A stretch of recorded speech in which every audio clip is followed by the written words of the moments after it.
தினமும் பாக்குற சிங்கத்தைய கூட ஒரு பூனையா பாக்குற சமூகம் அது. சிங்கம் தான் நீ, ஆனா தினமும் அந்த சிங்கத்தையே பார்த்துருந்தா அந்த பாக்குறவங்க கண்ணுக்கு எப்படி இருக்கும்? சிங்கம் பூனை மாதிரி ஆயிடும். நீ தினமே மரியாதை இல்லாத இடத்துல உன் முகத்தை காட்டிட்டே இருக்குன்னு வச்சுக்கோ, சொந்தக்காரங்க வீட்டுக்கு கல்யாணத்துல எல்லாம் எப்பவுமே உன்னை கேவலமா தான் நினைப்பான். கேவலமா நினைக்கிறவன் நினைச்சுன்னு போட்டுண்டா, அவனடா நமக்கு சோறு போடுறான், சொந்தமோ பந்தமோ நமக்கு சோறு போடல, உன்னோட உழைப்பு உன்னோட சோறு, அம்மாவா இல்லையா?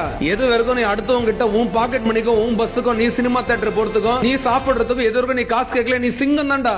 எவன் தன்னோட உழைப்புல தான் வயிறை நிரப்பிட்டு தான் உழைப்புல தான் உயரணும்னு நினைக்கிறான், அவன் கெத்து தான். அம்மா அப்பா சிபாரிசு, மாமா சிபாரிசு, சினிமாக்காரங்க சிபாரிசு மாற முடியாது. டாடியோட சிபாரிசுல டாடி மட்டும் தான் அங்க ஞாபகம் வரும். ஏன் எந்த நடிகர், நிறைய நடிகர் நான் சொல்றேன், யாரையும் நான் காயப்படுத்துறது பேசலாம், ஆனா என்னமோ சொல்றேன், நீ பெரிய மரத்தோட நிழல்ல இருக்கிற வரைக்கும் உன்னோட வேர் ஊனாது இந்த மண்ணுல, உன்னால பெரிய ஆள் ஆக முடியாது.